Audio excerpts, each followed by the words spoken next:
మీ అందం చీరలోనో, మీ అందం నిండుగా కప్పుకునే బట్టల్లోనే ఉంటుంది తప్పితే సామాను కనపడే దాంట్లో ఏముండదమ్మా. దండోరా మూవీ ఈవెంట్లో ఆడవాళ్ల డ్రెస్సులపై యాక్టర్ శివాజీ చేసిన కామెంట్స్ ఇప్పుడు దుమారం రేపుతున్నాయి.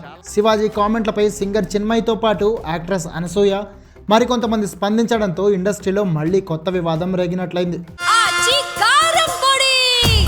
అదరగొట్టే కారం రంగు రుచి ఆచి కారం పొడి. ఆదివారం జరిగిన దండోరా మూవీ ఈవెంట్లో మాట్లాడిన శివాజీ ఈవెంట్కి చీర కట్టుకుని వచ్చిన యాంకర్ని చాలా అందంగా ఉన్నామంటూ అభినందిస్తూనే అందం చీరలో నిండుగా కప్పుకునే బట్టల్లోనే ఉంటుంది కానీ సామాను కనపడే దాంట్లో ఏమీ ఉండదు అంటూ కాంట్రవర్షియల్ కామెంట్లు చేశారు.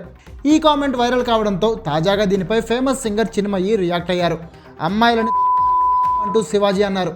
సామాన్లు కప్పిపుచ్చుకోవడానికి చీరలు మాత్రమే ధరించాలన్నారు. ఈ మధ్య ఓ మంచి సినిమాలో విలన్ పాత్రలు చేసిన శివాజీ ఆ సినిమాతో పనికిమాలిన అబ్బాయిలకి హీరో అయిపోయాడు. కానీ విచిత్రం ఏంటంటే జీన్స్ హుడీ వేసుకుని స్టేజ్ మీదకి వచ్చిన శివాజీ అమ్మాయిలు మాత్రం సంప్రదాయబద్ధంగా చీరలో రావాలని అనడం విచిత్రం. మరి ఆయన కూడా ధోతీ కట్టుకొని పెళ్ళైతే చేతికి కంకణం కాలికి మెట్లు పెట్టుకుని రావాలి కదా. ఏంటో అమ్మాయిలను ఇలా ట్రీట్ చేయడం దారుణం అంటూ చిన్మయి ఘాటుగానే రిప్లై ఇచ్చారు.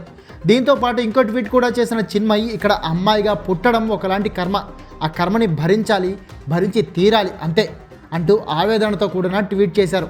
ఇక అనసూయ కూడా దీనిపై తన స్టైల్లో రిప్లై ఇచ్చారు. FBలో ఇది నా బాడీ నీది కాదు అంటూ ఓ ఇమేజ్ని షేర్ చేశారు అనసూయ. మరి ఈ వివాదం ఇంకెంత దూరం వెళ్తుందో చూడాలి.